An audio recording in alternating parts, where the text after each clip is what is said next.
Quand on me désigne comme ennemi public numéro 1, qu'on m'interdit d'entrée et de séjour en France, qu'on m'arrête, qu'on me fait expulser de Côte d'Ivoire, qu'on me menace de mort partout dans le monde sous prétexte que je mets en danger les intérêts de la France. Quels sont ces fameux intérêts français auxquels il est fait référence?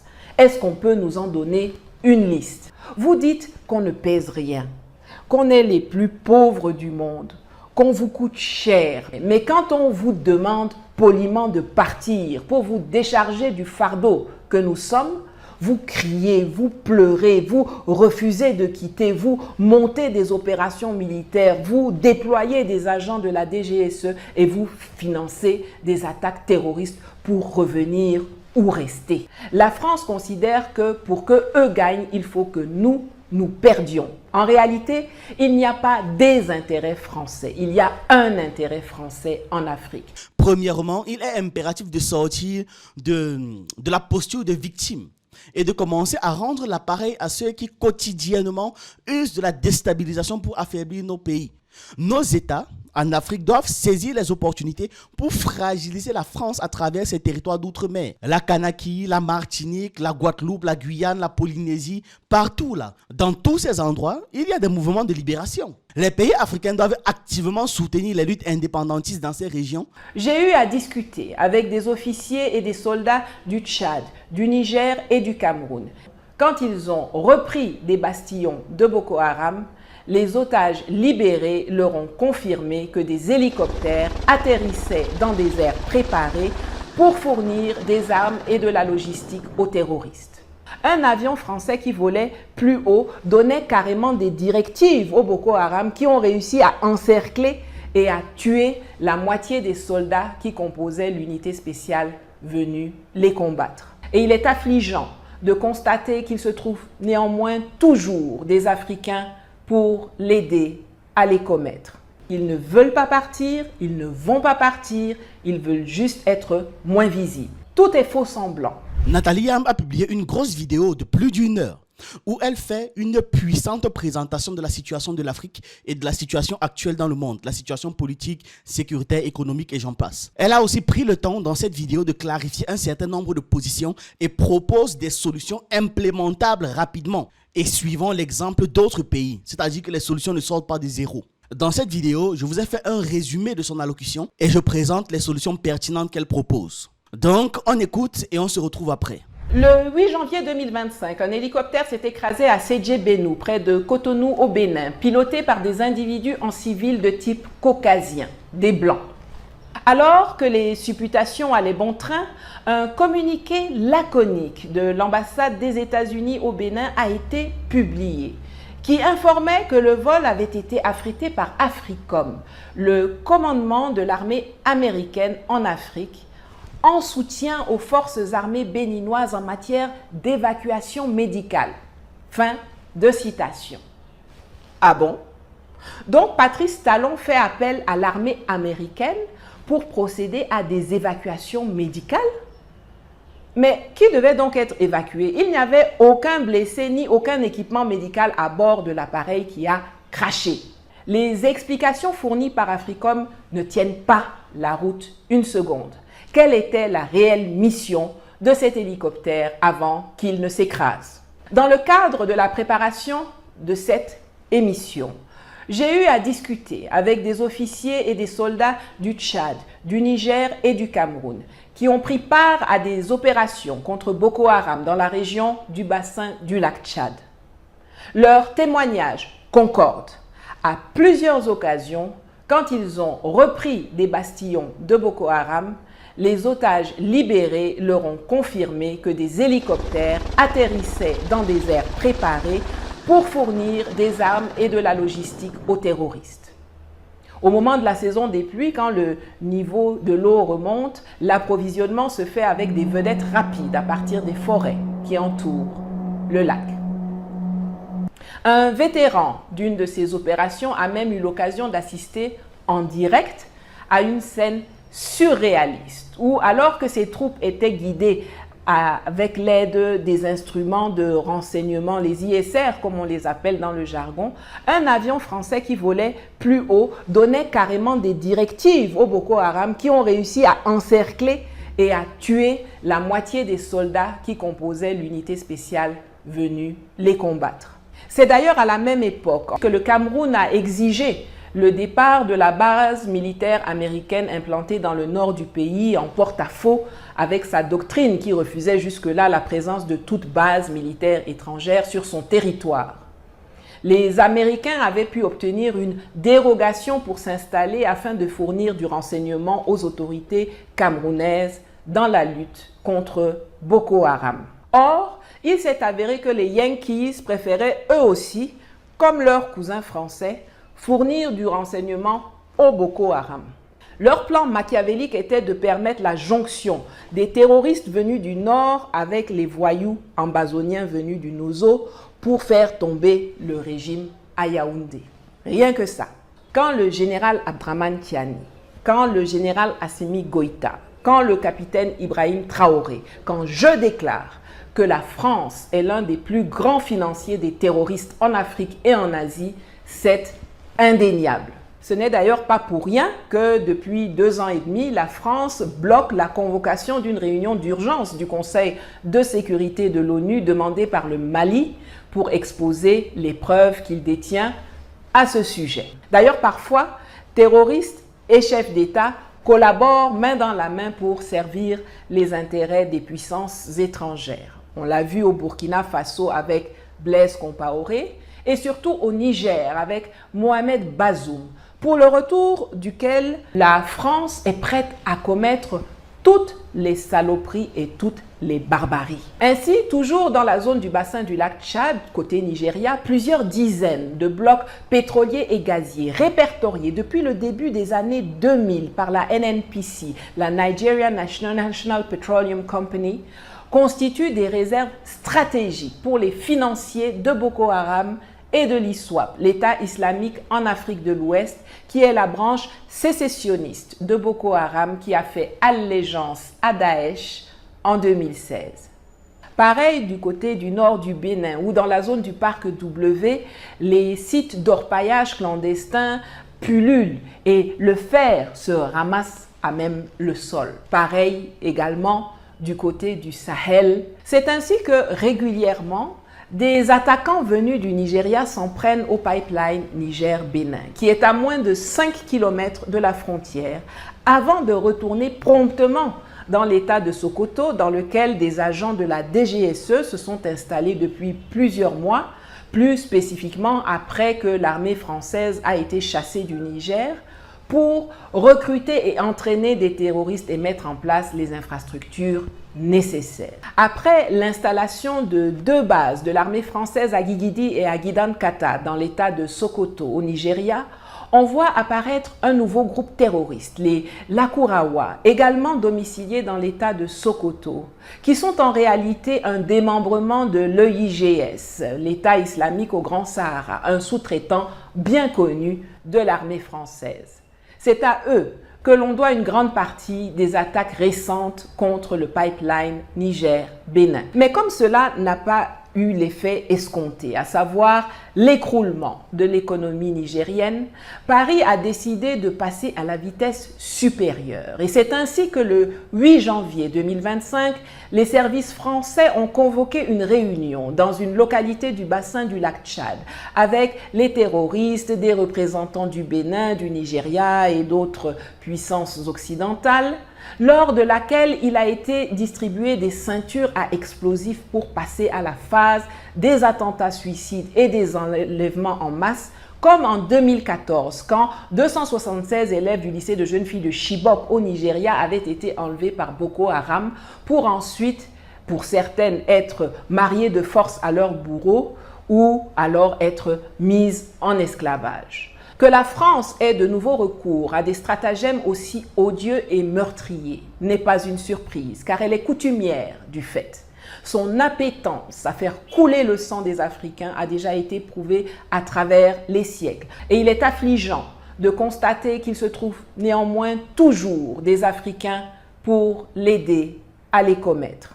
Les attentats suicides, les enlèvements à gogo, le Cameroun aussi a connu ça de 2014 à 2021. Ces salopards de terroristes utilisaient des enfants, des femmes pour aller se faire exploser dans les marchés, dans des camps de réfugiés, dans des lieux à forte affluence, semant la psychose.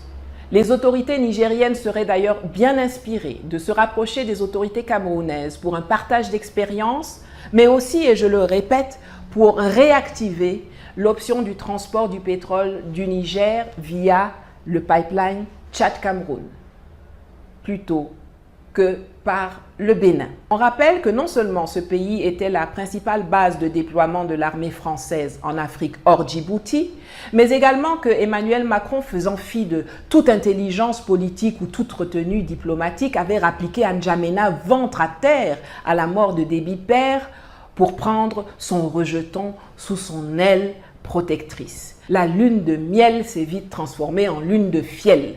Macron avait en effet décidé d'exiger de Petit Déby qu'il laisse la place à un civil, son chouchou étant Moussa Faki, pour contrer le poulain des Américains qu'est Succès Masra. Cela a jeté un gros froid dans leurs relations et quelques mois après avoir éjecté les Américains, le président tchadien a procédé le 28 novembre 2024 à la dénonciation des accords de défense avec la France au grand désarroi de Paris. Certains se sont justement demandé s'il ne s'agissait pas d'une mise en scène, la mise en œuvre du scénario de l'invisibilisation que Emmanuel Macron avait évoqué en février 2023 en amont de la tournée du propriétaire qu'il avait faite en RDC, au Gabon et au Congo. Ils ne veulent pas partir, ils ne vont pas partir, ils veulent juste être moins visibles. Tout est faux semblant.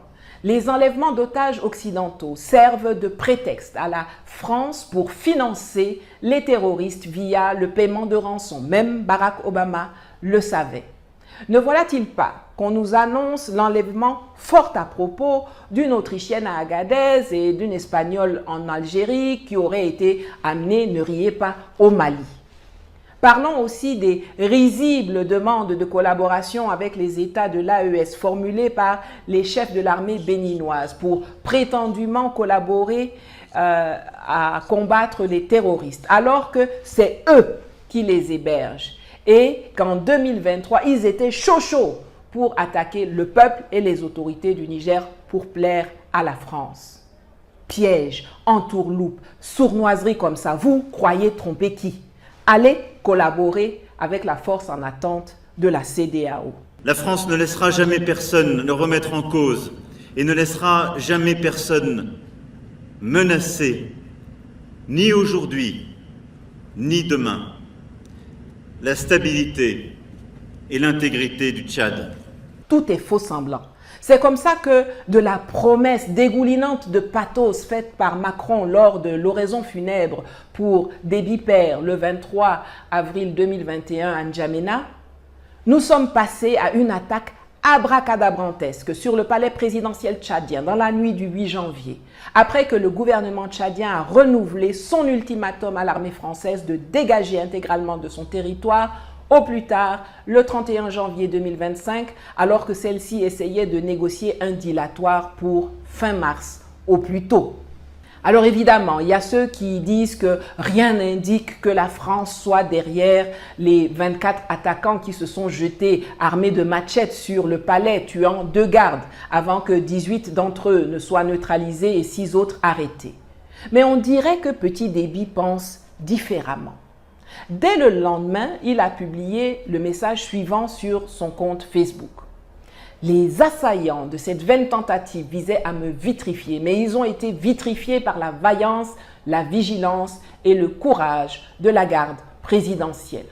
Vous avez remarqué qu'il a dit vitrifié, recourant à un terme très peu usité qui est revenu sur le devant de la scène il y a 3 mois lorsque l'imbuvable Robert Bourgi faisait le tour des plateaux télé pour promouvoir ses mémoires France-africaines et qu'il a dévoilé que Sarkozy lui a dit qu'il allait, je cite, vitrifier Laurent Gbagbo, fin de citation, lorsque celui-ci a refusé de démissionner pendant la crise post-électorale en 2011 en Côte d'Ivoire. Déby n'a pas utilisé ce mot par hasard, c'est un indice qu'il a donné. Tout ce qui est prévu, la diminution des effectifs français, la mise en retrait du drapeau français, le changement de dénomination des bases, la nouvelle étiquette centre de formation ou académie, tout ça, c'est du symbolique, de la poussière aux yeux des Africains. Tout comme ils ont fait avec le franc CFA, quand en 2019, ils ont annoncé sa mort, alors qu'ils n'ont jusqu'à ce jour pas touché à l'essentiel, à savoir la parité fixe, la gestion par le Trésor public français, le stockage de l'or, le compte d'opération pour ce qui concerne la BEAC et la main de la France dans les décisions.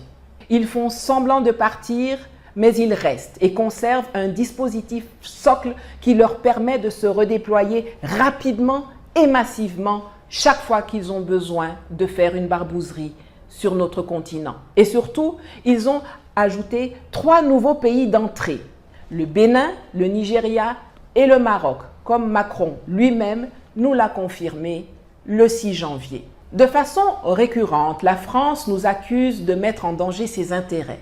Quand on me désigne comme ennemi public numéro 1, qu'on m'interdit d'entrée et de séjour en France, qu'on m'arrête, qu'on me fait expulser de Côte d'Ivoire, qu'on me menace de mort partout dans le monde sous prétexte que je mets en danger les intérêts de la France. Quand on retire la nationalité française à Kémy Séba, quand on suspend les salaires ou qu'on ferme abusivement les comptes des leaders panafricanistes, quand on fait du fake, quand on mobilise 2000 soldats pour intervenir militairement au Niger à partir de la Côte d'Ivoire pour remettre le narcotrafiquant et complice des terroristes Mohamed Bazoum au pouvoir, la question que je pose depuis des années et à laquelle jamais personne ne répond, c'est: quels sont ces fameux intérêts français auxquels il est fait référence? Est-ce qu'on peut nous en donner une liste? On entend ici et là sur les plateaux de télévision en Occident des soi-disant experts affirmer que la France n'a pas beaucoup d'intérêts en Afrique, que l'Afrique ne représente rien dans la balance commerciale française, que c'est plus pour le prestige ou pour l'influence géopolitique qu'elle veut conserver son précaré. Aïe! Mais vous nous prenez pour des idiots? Ça fait du sens pour vous? Vous dites qu'on ne pèse rien, qu'on est les plus pauvres du monde, qu'on vous coûte cher parce que vous devez nous abreuver de votre charité, de votre aide publique, militaire, humanitaire, que vous devez gérer gentiment notre monnaie. Mais quand on vous demande poliment de partir pour vous décharger du fardeau que nous sommes, vous criez, vous pleurez, vous refusez de quitter, vous montez des opérations militaires, vous déployez des agents de la DGSE et vous financez des attaques terroristes pour revenir ou rester. La France considère que pour que eux gagnent, il faut que nous perdions. Ils n'admettent pas le partenariat gagnant-gagnant que nous exigeons dorénavant. Mais ça, ils ne peuvent pas le dire. C'est pour cela que c'est cette partie qui reste occulte qui fait le tout de leur intérêt. En réalité, il n'y a pas des intérêts français, il y a un intérêt français en Afrique. Notre relation doit rester déséquilibrée. C'est ça la réponse que l'on cherche en vain depuis toutes ces années. De Gaulle l'avait dit, ils veulent pouvoir se servir librement chez nous. Librement, c'est gratuitement, sans demander la permission à personne, à volonté.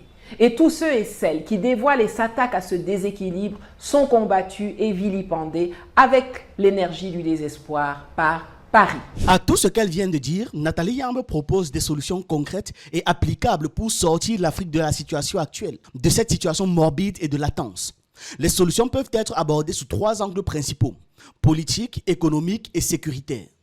Sur le plan politique, les dirigeants de l'AES ainsi que ceux qui souhaitent réellement se libérer de l'influence de la France-Afrique doivent sans délai quitter la francophonie déjà. Simplement parce que la francophonie est un des instruments culturels et commerciaux de l'impérialisme français. Il est également crucial de se retirer des accords de Paris sur le climat, surtout dans un contexte où les grandes puissances comme les États-Unis, sous l'impulsion de Donald Trump encore, il y a quelques heures, ont déjà abandonné cet accord. Cet accord, en réalité, n'est qu'une forme de manipulation visant à limiter les accès des pays africains à leurs propres ressources naturelles, ce qui freine ainsi le développement de nos pays. Les grandes institutions financières et les compagnies d'assurance comme Bank of America, Citigroup, JP Morgan Chase, Wells Fargo, Goldman Sachs, BlackRock, Vanguard, AXA et j'en passe, se sont déjà retirés des initiatives en faveur de la neutralité carbone. Sous la pression de qui? Des lobbies pro-énergie fossile et des États républicains qui menaçaient de porter plainte. Pourtant, curieusement, nos dirigeants et nos représentants, souvent mal informés sur ces engagements, ils signent lors des sommets internationaux, s'accrochent encore à ces accords nuisibles pour nous. Ils ont passé des siècles à développer leur industrie, leur économie, leur pays et j'en passe. Et quand nous, on veut faire de même, nous construire enfin, c'est là qu'ils nous parlent du changement climatique. Quelle arnaque! Jusqu'à ce sont eux qui nous accusent, nous, de polluer la planète quand on refuse ces accords. Mais qui se fout de l'autre, objectivement? Je vois simplement dans tout ça une démonstration supplémentaire d'accuser les autres de ce qu'eux ils font. Quand une grande puissance trace un chemin de sortie, les leaders avisés devraient saisir l'opportunité et suivre cette voie ouverte. Si les États-Unis sortent de ça, si les plus grosses entreprises du monde font de même, les pays africains cherchent quoi encore là-bas? Dans une autre mesure politique essentielle, ce serait de retirer les pays africains de la Cour pénale internationale, en abrégé CPI. À mesure que l'ordre mondial multipolaire prend du terrain, les pays occidentaux pourraient intensifier l'utilisation de la Cour pénale internationale, donc de la CPI, comme outil stratégique pour pouvoir éliminer leurs adversaires. On observe déjà cette tendance, les accusations de crimes de guerre émergeant à l'encontre de nos leaders, de nos armées, et couverts par les médias, les ONG et les politiques occidentaux qui construisent comme ça une histoire fantastique de victimisation très exagérée à des fins politiques, où ils accusent les gouvernements de l'AES de massacrer leur propre population. Quelle incongruité! Et il y en a certains qui y croient. La CPI a perdu toute crédibilité à raison de son hypocrisie, de son manque d'impartialité et de son instrumentalisation à des fins de domination géopolitique. Et les récents événements le prouvent encore. Après avoir émis un mandat d'arrêt contre Vladimir Poutine, pour des raisons très discutables, cette même CPI s'est retrouvée menacée de sanctions par les États-Unis lorsque des accusations ont visé Benjamin Netanyahou, figure protégée par Washington. En grande, elle a parlé des options économiques. Elle fait comprendre que l'année 2025 doit marquer une étape décisive dans l'abandon du franc CFA par les pays comme le Burkina Faso, le Mali et le Niger. Idéalement, cet exemple devrait inspirer tous les États de la zone franc qui souhaitent véritablement accéder à leur souveraineté. Ensuite, comme on l'a vu, nos matières premières sont au cœur de toutes les convoitises, de toutes les aspirations, de tous les programmes des autres. C'est même ça qui génère des conflits et des zones d'insécurité volontairement créées chez nous. C'est pour pouvoir permettre leur pillage. Il est donc crucial de sortir du schéma où des ressources sont volées et intégrées dans le commerce mondial comme si de rien n'était, comme si on ne pouvait pas les retracer.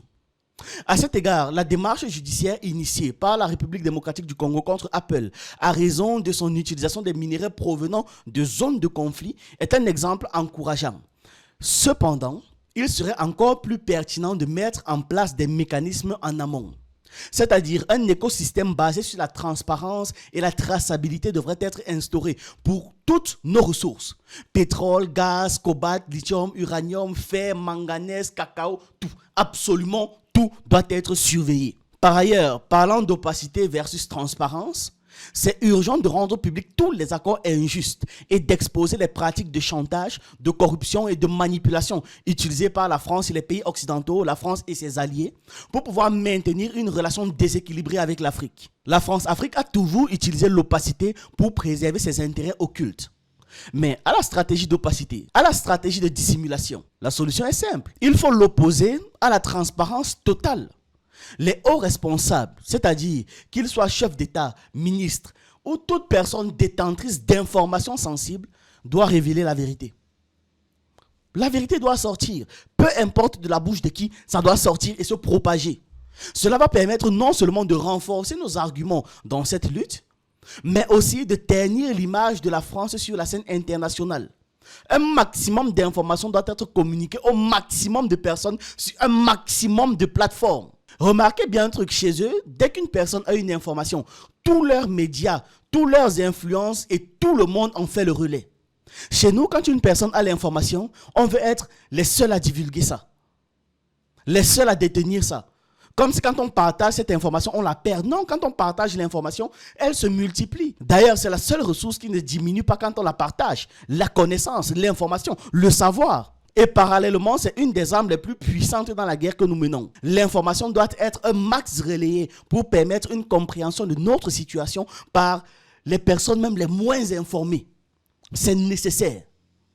Nathalie Yamb prend un exemple de mauvaise communication que nos pays ne doivent plus faire. Elle prend l'affaire récente des 4 espions français au Burkina Faso. Le 19 décembre 2024, on apprenait que 4 agents français arrêtés à Ouagadougou en décembre, le 1er décembre 2023, avaient été libérés grâce à une médiation des services secrets marocains. Pourtant, le Burkina Faso n'a ni communiqué ni réagi à ce sujet. Maintenant, plus récemment, le journal Le Monde a évoqué une rançon de 60 millions d'euros payée par la France pour libérer ses agents. Mais là encore, curieusement, aucune déclaration officielle burkinabé n'a suivi. Cette absence de communication est une erreur stratégique majeure.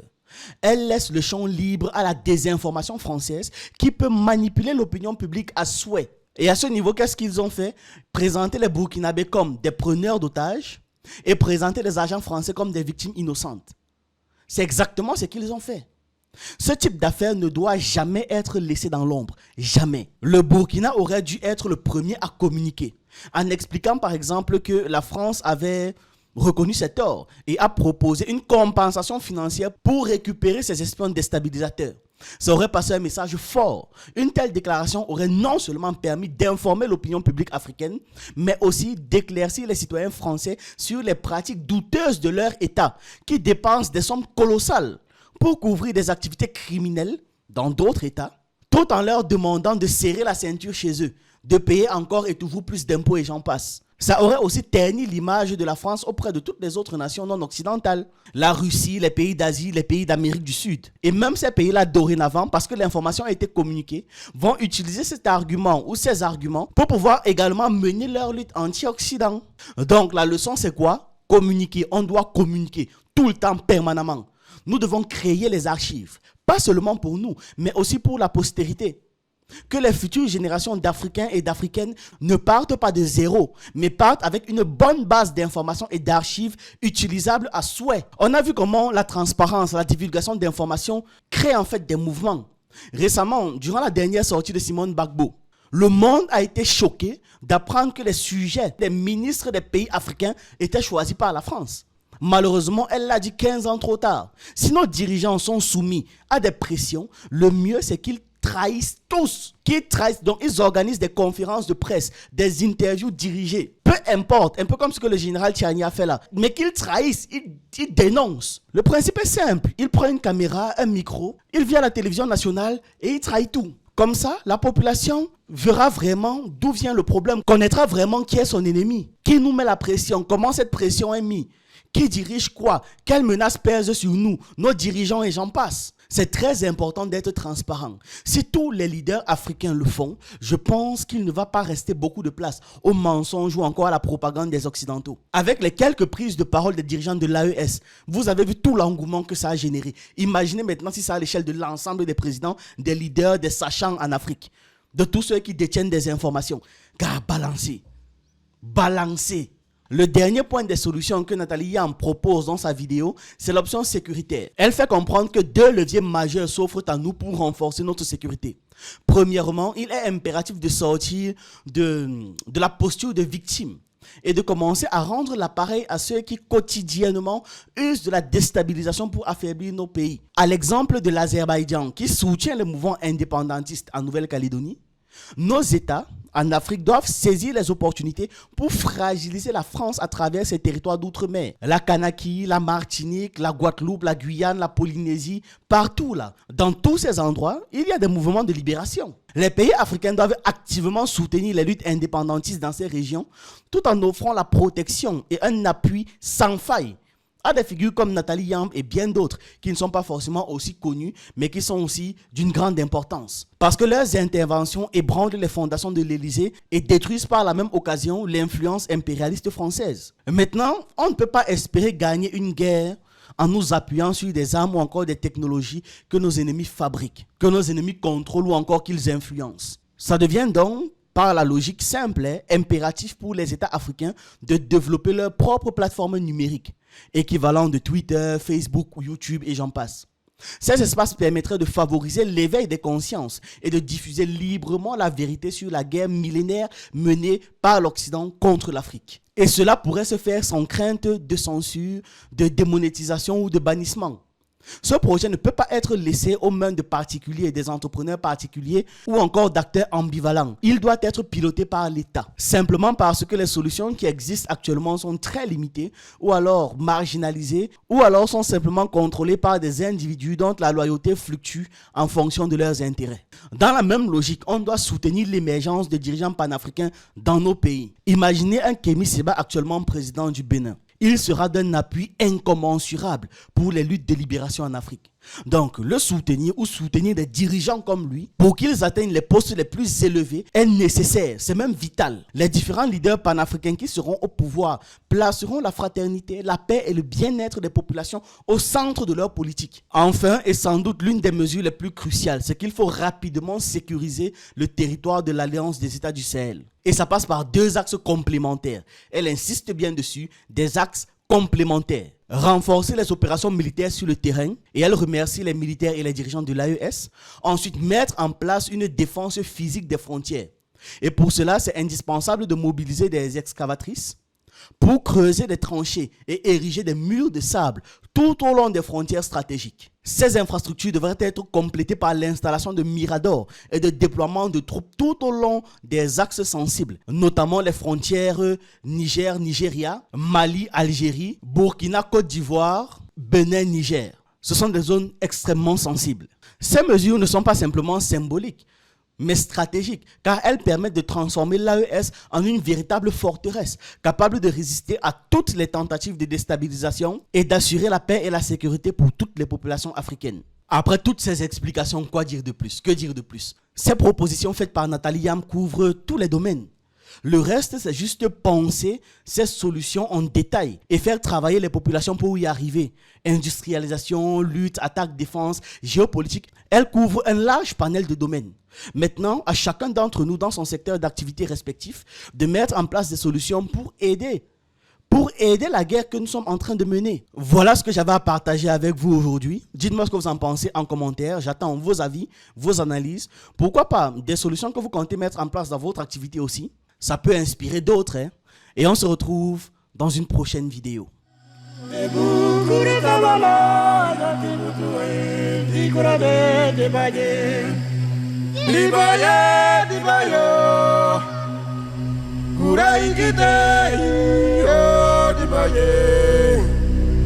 Oh,